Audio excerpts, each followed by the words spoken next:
Good evening, everyone, and welcome to Torah with a Twist. Tonight, the twist is that we are broadcasting live via the internet to your computer, cell phone, iPad, because I'm not in Tampa this week. So thank God we have the wonderful technological advances that allow us to continue our weekly group discussion unabated. Even though we may not be close physically, we can still study together, and that's what we intend to do today. Today we're going to be talking about hatred, and throughout today's discussion, you can click on the chat. There's a chat button that's located underneath the screen. If you click on the chat button, you can chat instantaneously with me. If you have any questions throughout tonight's discussion, by all means, please feel free to jump in. The connection is a little spotty as I'm in upstate New York and the internet service isn't that amazing here, but hopefully we can talk tonight about a topic which is unfortunately very relevant today. How do you deal with hatred? And considering the events that are happening as we speak, minute by minute in our homeland, in the land of Israel, affecting our brothers and sisters. We know today another person lost their life, unfortunately, actually a volunteer that was out giving out meals to the soldiers preparing to enter Gaza, was struck by a rocket and lost his life shortly thereafter. Only a day ago, a woman had a heart attack running to a bomb shelter.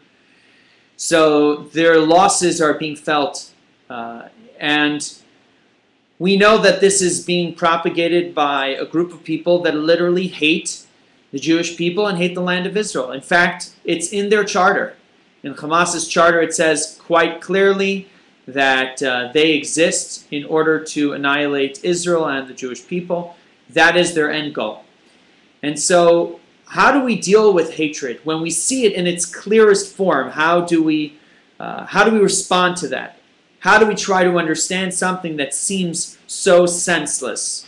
That's what we're going to talk about tonight. And as we do every week on Torah with a Twist, we are going to try and use one topic, one theme from the weekly Torah portion and explain it in a very practical, real, and contemporary context. Today is also a fast day. Today is a fast day in the Jewish calendar, the 17th day of Tammuz, commemorating the time when the temple in Jerusalem was put under siege, which ultimately led eventually to the destruction of the temple. And of course we know that the temple was destroyed because of senseless hatred for one another. So hatred has both plagued our enemies, but it has also plagued ourselves. We have also dealt with hatred amongst the Jewish people, and it has been our downfall many a times. So today we're going to try and heal that and correct that by trying to figure out how we deal with it.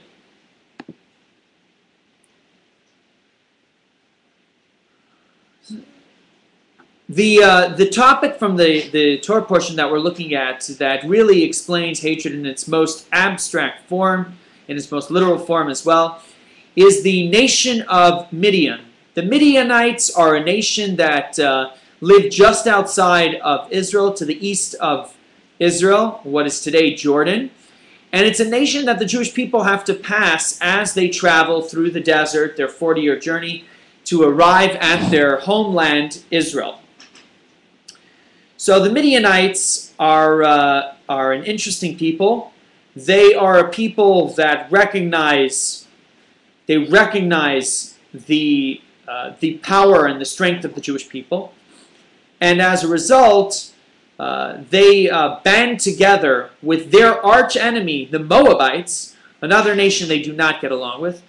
But hey, when you're confronted with the larger enemy, the Jewish people, you manage to make friends with your smaller enemies. So they make friends with the Moabites. And we know this because in the last portion, 2 portions ago actually, we talked about how the Moabite king Balak hires the evil prophet Bilam to come and curse the Jewish people. And of course, we know that God forces Bilam to ultimately bless the Jewish people rather than curse them. He makes the most beautiful blessing, speaking in great length about how wonderful the tents are of the Jewish people, and so on and so forth. But eventually, the Midianites figure something out. The Midianites and the Moabites figure out that one weakness that the Jewish people have is their lust for women. And so the Midianites send, in the next portion, the last portion this past week, the Midianites send some of their princesses, some of their most beautiful women into the camp of the Jewish people, and ultimately the Jewish people start to have illicit relations with them, sexual relationships that aren't allowed, and they actually worship some of the idols of the Midianites, and of course God is very angry about it. A plague breaks out. 24,000 Jewish people die because of the plague that resulted from their bad behavior. And Pinchas steps in and actually stabs one of the princes of the Jewish people who was engaging in a forbidden sexual relationship in front of all of the Jewish people. So he actually kills the man on the spot. So this is the context for what today's portion comes in. So what does it say in this week's portion? It says that God tells Moses, take revenge for the children of Israel against the Midianites after you'll gather to your people. So it says, Moses, go gather the Jewish people and you're going to take revenge because the Midianites ultimately led the Jewish people astray and caused them to sin, which caused the plague that killed 24,000 people. Now you're going to take revenge against them and you're going to wage battle against them. So Moses calls to the people, says, arm yourself for the army that we're going to carry out against Midian. We're going to take out revenge against Midian. And what happens? They killed the Midianite kings with the rest of their slain.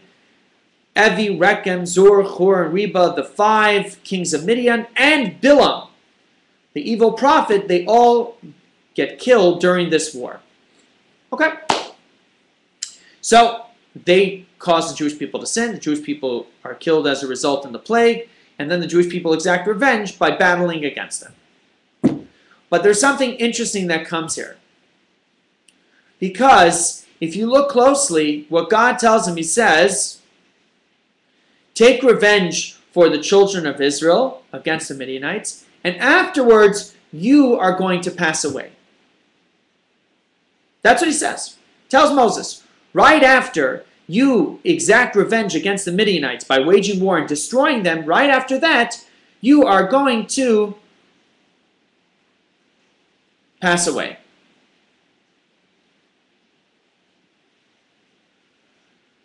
Which is an amazing thing. God is telling Moshe, and I apologize again if you're having any issue with the broadcast, try just restarting your web page, reload your web page. Hopefully that should fix it. It seems like the broadcast is working fine, so just bear with us for any technical difficulties. So think about this for a second.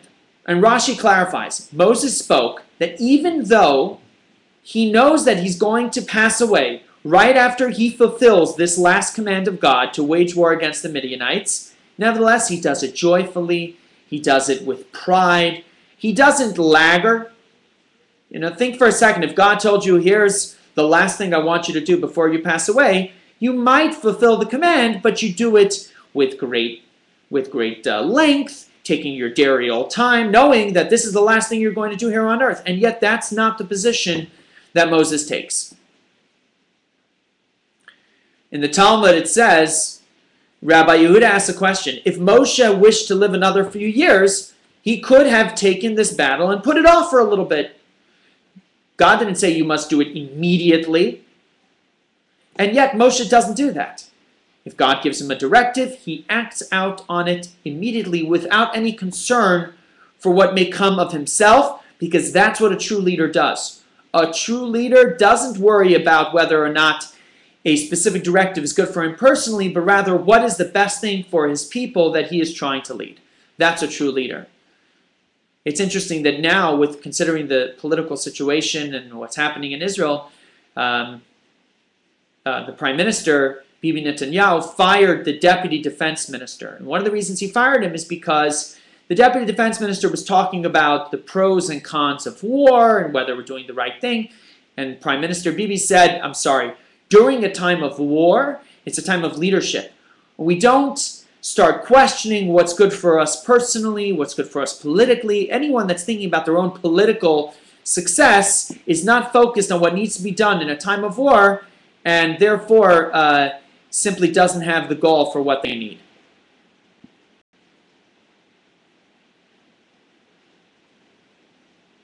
I see that some people are having some issues.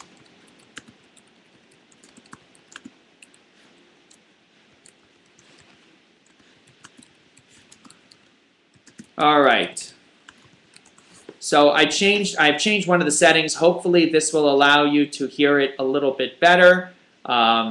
Just respond in the chat if you're still having issues. Again, try restarting and reloading the page. Hopefully that should work fine. Where do you see this expression of leadership? You see it quite clearly in the life of a bee. A honeybee has a stinger, and of course we know the stinger hurts. But generally speaking, bees are protecting their homeland. That's when a bee usually hangs out. And usually bees do not stray too far from where the honeycomb is or from wherever their nest is. Why does a bee go and sting somebody? Because it perceives that person as a threat. Because it perceives the person as a threat, therefore it stings the person. What happens when a bee stings you? The stinger gets lodged inside of the person, causing pain and preventing that person from attacking the bee's homeland. But in the process, a bee dies because the stinger is attached to the bee's abdomen. When the stinger gets pulled off from the bee, it kills the bee. So basically, a bee is designed and programmed to sacrifice itself simply in order to protect its homeland. That is what the bee does. And same too, a true leader is willing to sacrifice himself, as we see Moses does, without any regard for what will happen to him personally. But what is the connection between Moses' passing and the battle of Midian? Why specifically does God say that after you finish this last task, you will then be required to sacrifice yourself in order to, your life will end? We know that everything in the Torah happens for a specific reason. One event is related directly to another event. So there must be something that takes place here in this battle that only Moses can accomplish and achieve. And therefore, his life is preserved until he fulfills that task. Nachmanides, the great scholar, a contemporary of Maimonides, but a different individual, Nachmanides says the following. He says, when God tells Moses to take revenge for the children of Israel against the Midianites, and that afterwards you will pass away, it is a decree upon Moses that he would not cross into the Jordan with the Jewish people. We know that Moses had been punished for hitting the rock when he was told to talk with the rock. He's not going to enter into the land of Israel. Moses was the one who carried out everything on behalf of the Jewish people. Think about it. He conquered the two mighty kings of Amori and divided their land as an inheritance to the Jewish people. And therefore, it was he who has to avenge the enemies of God. So Nachmanides answers that because Moses is the leader, he does everything necessary for the Jewish people to enter into the land of Israel. Everything necessary for them to enter into the land of Israel. Of course, he doesn't actually enter into the land, but everything up to that point. Any battles that have to be waged, anything that has to be fought, he does all of it in order for the Jewish people to be able to enter into the land of Israel. So it seems like a simple explanation. But at the same time, we don't get a sense of why specifically he waits until the last step. And with Midian, why Moses needs this specific battle to be done by him and not by somebody else. If Joshua is capable of leading the Jewish people into the land of Israel, then maybe he could fulfill this last step before Moses takes over. Why is it specifically Moses' task to complete this battle with Midian? Another interesting question that gets raised is why Bilam, the evil prophet, is found amongst the Midianites. Of course, we know that he was a terrible individual and that he sought to curse the Jewish people. And we know that it was his idea to send the princesses of Midian in to try and seduce the Jewish people. But how all of a sudden, in this battle, does he find himself? And it's interesting that we specifically mention, that all of the 5 kings of Midian were slain, as well as the evil prophet Bilam. So what is he doing here? Why is he here? And the Talmud goes into detail in answering this question. It says, very simple, he had to collect his money. If you remember when we discussed his desire to curse the Jewish people, he got paid quite a bit to do it. He was a hired hand, an evil prophet hired for a specific task, and that's what he was doing there. He was collecting his payment for his evil task, which he hadn't completed to its fullest, but he still wanted to get paid for. Because he had conceived of this problem, this solution to the problem of the Jewish people, he was therefore entitled to get paid. Now, what was exactly his solution? How is he going to entice the Jewish people to sin and therefore allow them to be conquered by the Midianites and the Moabites? So he had a very, very specific path. Bilam was a very intelligent person, we know. Bilam was a man who had true power. Unfortunately, he used it for the wrong things. He used it for evil purposes. But he was a very intuitive person. So here's what he says. The Jewish people have certain weaknesses, and their God hates when they act lewdly, when they act promiscuously. So here's what the Jewish people like. They like 2 things. They like nice linens. Okay, it's interesting that many Jewish people today and in previous generation made their money off of textiles. The shmata business, as it was known in Yiddish, was very, very predominantly Jewish. Till this very day, if you go to certain places in Paris and in New York City especially, you'll find that many of the textile companies are owned by Jewish people. So Bilam says, when he's telling the Moabite king and the Midianites how to ultimately conquer the Jewish people, he says you can use lewdness, promiscuity, and nice linens. Here's how he does. He tells them, set up tents, special tents, and put prostitutes outside of the tents. The prostitutes will be inside of the tents, and outside the tents you'll put some old women who will be selling some really, really nice linen garments. So they put up these tents all along the border with the Jewish people. Right on the border with the Jewish people. From all the way to the north, and as it says actually from the Hermon, which is a mountaintop region in the Golan Heights. You can visit today. They actually have snow there, and you can ski in the Hermon. It's awesome. All the way down to the very south. The entire border with the Jewish people place these special tents that have beautiful linens, and inside young women, young pretty women. So the Israelites they're walking along, and they see these tents that are selling these beautiful linens. They come in, and they say, wow, these are really, really nice linen. And they say, sure, would you like some? Why don't you come inside? We can get you some really, really beautiful linen. And then they would come inside, and then they would say, would you like something to drink? Maybe a glass of wine? And they would give them some wonderful wine. And eventually, once they had a little bit of wine, their passions, their fuel, so to speak, would start to flare up.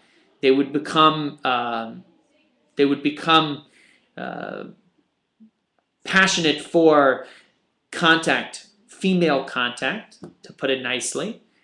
And they would become aroused. And as a result, they were perfect fodder for the pretty women that were inside the tents.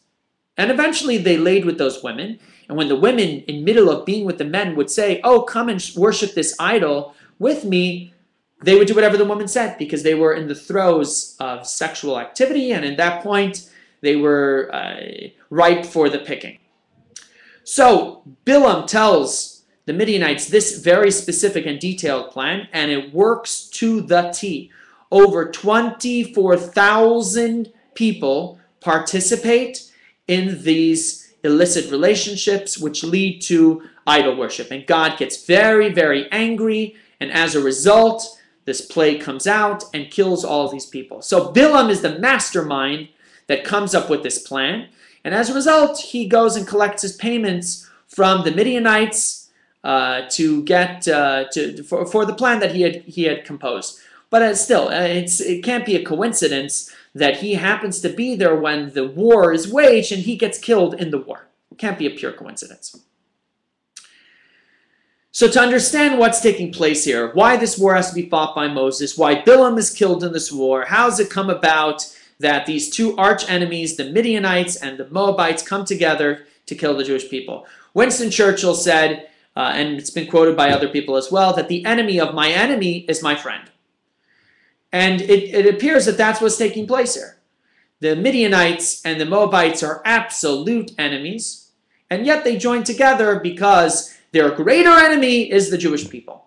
It's funny, we had last year an event together with Israel Bonds, a great partner, where we had a professor visiting from Israel who talked in great detail about the conflicts that exist amongst the various Arab and even Palestinian clans, tribes. He said we always look at these states that exist in the Middle East, Iraq and Pakistan, all these different states that really never existed historically, but were rather created by Western countries.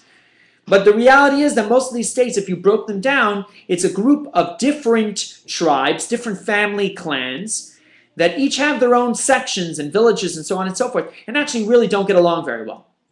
And as a result, they don't have a nationalistic image, and that's why these states are always failing.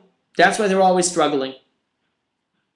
And the same thing, he argued, is in the West Bank and Gaza. The West Bank is composed of many, many different areas. Hebron, Jenin, Jericho, Shechem, Nablus, all these places which are really small clans or larger clans that run these different neighborhoods and don't get along one with the other. We look at them as one nationalistic entity, but the reality is that amongst each other, they rarely get along. However, the enemy of my enemy is my friend. When you're referencing Israel, they all hate Israel. They all hate the Jewish people more than they hate each other, and therefore they can band together in their fight against Israel. So the Midianites hate the Jewish people, and as a result, they are willing to come to terms with their arch enemy Moab in order to try and get rid of the Jewish people.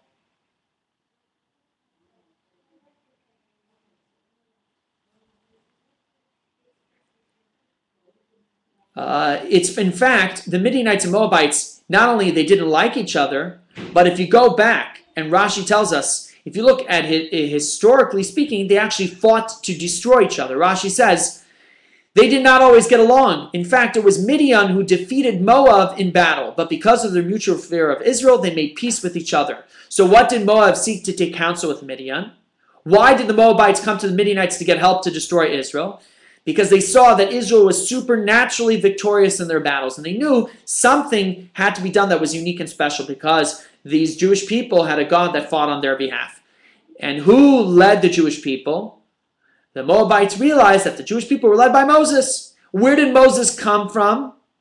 Moses was raised in Midian, right? We know that he had been thrown out from the land of Egypt. He had left the land of Egypt because he had gotten into conflict with Pharaoh. And eventually, he went and married a woman from Midian and lived in Midian for quite a bit. So they thought maybe the Midianites would know how to destroy the Jewish people. In fact, the Midianites said something very intelligent. They said, Moses is a man who rules with his mouth, and therefore you have to use a mouth against him, and that's why they went and hired the evil prophet Bilam. So all of these people are related. The Moabites hate the Jewish people and want to destroy them. They go to their enemy, the Midian, because they know that Moses spent time in Midian. They asked Midian, how do you destroy the Jewish people? How do you destroy Moses? You know Moses. They said, Moses is a man of his mouth. You got to find a mouth to contract against Moses. So they found Bilam, who was a man who used his mouth. And that's how they went ahead and tried to destroy the Jewish people. And of course, even though they didn't destroy them entirely, they did exact some terrible, terrible plagues. Now, what was the Moab-Midian feud that exists? Why did these two nations hate each other? And this is where we ultimately come to answer the question we posed at the beginning of the discussion. Why do two people hate each other? The reason two people hate each other is that their underlying beliefs, their core values, are different. If your core values are different than another person, you don't share basic fundamental tenets and beliefs, you have no connection with that person. And therefore, naturally, hatred can be born from it. Because if you don't find any connection between you and the other individual, you will naturally find strife and distrust. What is the natural disconnect between Moab and Midian, these two enemies of the Jewish people? Moab represents incest. Incest. How do we know? Because the Medrash tells us that before God gave the Torah to the Jewish people, God wanted to make sure that other nations of the world would not have any rationale and logic for saying, hey, we would have been great, we would have conducted ourselves like the Jewish people if we would have been given a chance. You never gave us the opportunity to accept the Torah. You only gave the Torah to them, and therefore they became your chosen people. So God went amongst the nations of the world and offered the Torah to them and said, hey, would you like the Torah? Knowing full well they would reject it. And indeed, categorically, each nation rejected the Torah. So what happened when God came to Moab? God came to Moab and said, would you like the Torah? And they said, what's inside? God said, all right, you can't have incest. You can't commit incest. They said, oh, I'm sorry. We can't follow a Torah that outlaws and forbids incest. So we can't take the Torah. So Moab was a country, a nation, that represented incest. Why? They were a loving people. They loved and loved and loved. And even though love can be a wonderful, wonderful thing, love also has to have structure. It has to have focus. And when it doesn't have structure or focus, it ultimately can become more harmful than good. Please, by all means, I want to remind everyone, if there's anything that you need a clarification, any topic that's raised tonight that you have a question about or doesn't resonate with you, please use the chat box underneath. We are checking the chat box here, and we can respond to your questions in real time. By no means is this the lecture, but rather a group discussion as we have every Tuesday. So Moab represents love to the fullest extent, without any ramifications, without any structure, even to the point of absolute incest. That's Moab. Now, Midian, on the other hand, represents the opposite. Midian represents strife, discord. In fact, it's in the actual word Midian. In Jeremiah, the prophet Jeremiah says, woe to me, my mother, that you bore me a man of contention and a man of strife. And it says, Ish, which means man, Midon. So the word Midian is related to the word strife. Midianites are people that cause strife. They cause disconnect. They cause one to not get along with another person. Aversion, eventually full-blown hatred. That's who the Midianites are. They cause people to break apart.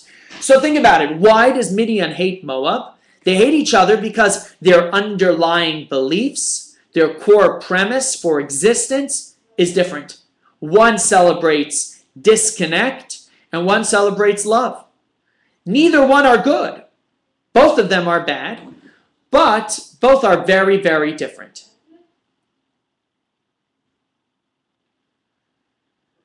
Which one do you think is worse? Go ahead. If you're listening right now, I'd like you to go ahead and type into the chat box, which one do you think is worse? Unabashed love without any focus, without any structure, even to the point of incest? Or strife and disconnect and hate, which eventually brings to hatred amongst people? Which one do you think is worse?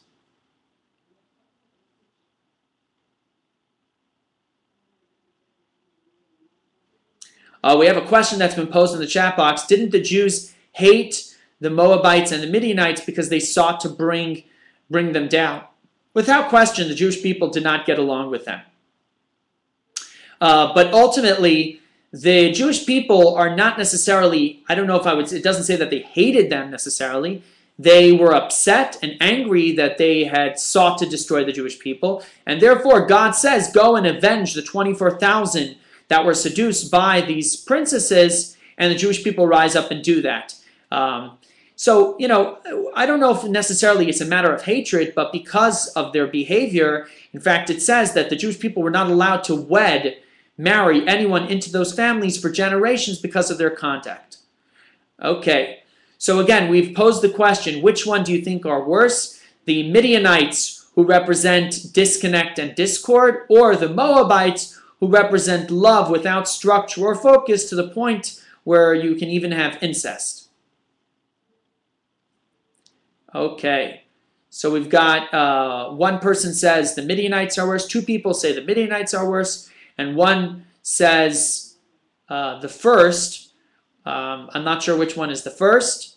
June, do you want to clarify? Do you mean the first as in the Moabites with unabashed love, or the Midianites with discord and disconnect? If you could just go ahead and clarify that. So the worst one is actually the Midianites. And the reason that the Midianites are worse is because when you have disconnect amongst people and you lack unity, it ultimately is the root of all evil.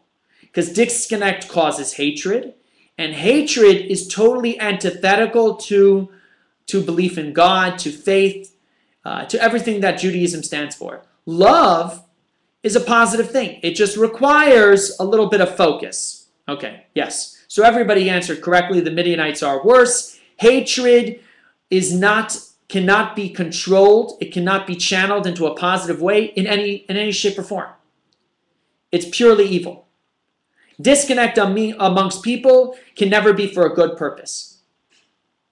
Love, on the other hand, when channeled, is a wonderful thing. So the Midianites definitely were a worse people than the Moabites. But ultimately, they gathered together both for a terrible purpose and cause. Now, the world is created in balance, we know. God creates every opportunity for good and equal opportunity for bad. Why? Because in order for Jewish people and all the people of the world to have free choice, to be able to choose to do good, when the exact negative opportunity is there, only then can you say you have free choice. Only then. So therefore, the Moabites and the Midianites, these evil characteristics are created as parallels to a good characteristic. What was the good characteristic? The parallel of these two negative nations. They are Abraham and Yitzchak, Abraham and Isaac, the two forefathers of the Jewish people. They were amazing individuals that really represented two powerful character traits. Abraham represented the trait of kindness. He loved people and helped people in any way, shape, or form he possibly could. As we know, his tent had 4 doors so that you could enter into his tent from any side, from any direction you happen to be traveling, you could directly enter into his tent. That's how much he loved to help people. Isaac, on the other hand, was restraint, severity. Isaac represents structure, control, discipline, also a very powerful and important characteristic without which society could not operate. These were two powerful people, and as a result of bringing these two individuals to the world, God also had to bring two opposite entities to the world, the opposite of love for good things, love for evil things, love to the point of incest, and the opposite of severity for a good purpose, rather the Midianite severity for a negative purpose. So these are the two entities of Midian and Moab: love without control, and of course disconnect without any good things whatsoever. Two negative nations. We understand their existence exists because we had two positive people that came before them: Abraham and Yitzchak, Abraham and Isaac. Okay. Now, to destroy the Jewish people, these two nations are willing to put aside their differences? Why are they willing to put aside their differences? How do two people that have different points of view ultimately put aside their personal differences? It's only when something greater than themselves expresses itself, only then can you force two polar opposites to come together. One of the examples that's brought is the example of a magnet. You look at a magnet, you have the two opposites in the magnet. If you put them together, they'll automatically reject each other. However, if you by force push the two magnets together, you can hold them together only through sheer force. You can do it. So it's the same thing with two opposites. You can bring them together only if you have sheer force. Similarly, if you have two ministers that are arguing one amongst the other, how do you bring these two ministers together? If you have a king, if the king or the president comes in, even if their cabinet officials are arguing amongst each other, if the president comes in, automatically in front of the president, they start to unite because nothing exists in front of the president. In front of the king, their own existence is nullified, and therefore it's all about what the king wants. And their own personal view is no longer important. And this is what takes place. The hatred for the Jewish people is so powerful that when they see that hatred, their own personal opinions automatically become nullified. And therefore, they are automatically joined together. We see the same thing with the Palestinians that are fighting against the Jewish people, fighting against Israel. Whatever their personal differences are, their opinions, even though they hate each other, when they see their enemy of the Jewish people, how strong is that hatred that they automatically nullify their own personal feelings. All they care about is destroying the Jewish people, to the point that they're willing to die for it. They don't even care about their families. They don't care about their own lives because their hatred is so powerful, nothing else comes before that. Just to understand the level of hatred that they have. Now we have the same concept in positivity, that even though Abraham represented kindness and Yitzchak, Isaac represented severity, Jacob came along, and Jacob was such a powerful individual that he was able to fuse the two. He was able to bring together kindness and severity, and which is why Jacob is the only one of the forefathers who gave birth to all 12 tribes, no evil children. Abraham had Ishmael, who was not a good child, and Yitzchak had Esau, who was not a good child. But only Yaakov, only Jacob gave birth to only good children that carried on his path and eventually became the 12 tribes of Israel. Because Jacob was able to fuse the two. So fusion can be a very powerful thing. It can be a beautiful thing when we use it for the right thing. Of course, Moab and Midian, they joined together and fused their differences for a negative thing, to destroy the Jewish people. Who did they hire to fuse their personal differences? Who did they hire to bring themselves together? They hired the evil prophet Bilam. Bilam is the man tasked with fusing together these two nations that hate each other. And Bilam does it quite successfully. He comes along and he has a whole strategy on how to seduce the Jewish people. And he convinces them to follow the strategy, and eventually he's able to bring about the destruction of 24,000 Jewish people. Why? Bilam was a powerful man. And in the face of Bilam's intelligence and his powers, these two enemies were able to make peace. Now, what can destroy Moab and Midian? What can destroy this evil? What can destroy this man, Bilam, who has successfully killed 24,000 Jewish people? Only one force could ultimately overcome that. And that force was Moses. Only Moses could overcome it. Why was Moses uniquely qualified to be able to destroy Bilam, destroy the prophet Bilam?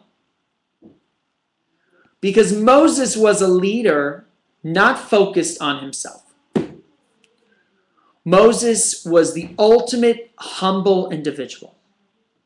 Because he was so humble, He was therefore able to look beyond any personal beliefs, any personal feelings, whether it be love and kindness in one perspective, whether it be discord and disconnect in the other perspective. Nothing to him was as important as getting the job done, as fulfilling and succeeding in his task. What task was that? The task of leading the Jewish people forward. He was so polar focused on the task that nothing else existed. Not kindness, not severity, nothing else was as important as leading the Jewish people. That amount of humility in leadership could overcome even the evil prophet Bilam and conquer the prophet Bilam. How do we translate Moses' lesson in our day? Because ultimately that's what we're here for. We're here, of course, to study Torah, but we're here to glean wisdom in our personal lives. The only way to overcome absolute hatred is through humility, through humbling ourselves. Rather than focusing on what distinguishes us from our neighbor, our fellow, which we tend to do. We oftentimes become senselessly enraged because someone cut us off in traffic, someone didn't respond to our text message, our email, they didn't right away rush to help us, and we think the worst of them instantaneously because that's natural human instinct. We have to train ourselves to think positively about our brethren and really seek to humble ourselves. When we humble ourselves, we naturally don't raise ourselves up above anybody else, but rather see ourselves as one of a community, gathered together and sharing much more in common than we share apart. When we join ourselves together as one people, unifying our existence, we can overcome any adversity that might beset us. The same too is in Israel right now. The most important thing is for the Jewish people to gather together as one unified existence. And in the face of an enemy that is really fractured, but has joined together in their hatred for us, we must join together in love for one another, in humility in front of one another. In the face of such strength, nothing can deter us and nothing can destroy us. You see the simple example of a hand. When you open up a hand, it can be pushed down. But a fist joined together has ultimate power and cannot be destroyed. This is the only way that we can overcome our enemies, through joining together. And you cannot join together with your fellow. You cannot truly love your fellow without humbling yourself. So before you think about why you don't get along with your mother and your sister and your brother and your coworker and your boss and the person walking down the street and the person that didn't call you back and didn't give you a gift and so on and so forth, and you might have every reason and logic and rationale for why you don't like them, think about your enemies. Think about how much they're focused on destroying you, because they see you as one existence, as one entity. So too, you must see yourself as one existence. You must humble yourself and put your differences aside, because we are much stronger together than we are apart. Please, please, tonight, before you go to bed, say the Shema prayer, Shema Yisrael, Adonai Eloheinu, Adonai Echad, and think about our brothers and sisters that are fighting for their lives, that stand in harm's way, protecting our land, because make no mistake, Israel is our land, and they're only there protecting it for us, and we owe them a huge debt of gratitude. And I want to thank all of you for tuning in for tonight's discussion. Next week, Tuesday, we will continue with Torah with a Twist, 7:30 on Tuesday at our location, at our office. If you were having trouble text, chatting for whatever reason, you have any questions, of course, feel free to email me at askmendy, askmendy, @gmail.com. And we hope that by next Tuesday we will have much better news to share. Again, thank you for tuning in, and have a wonderful evening.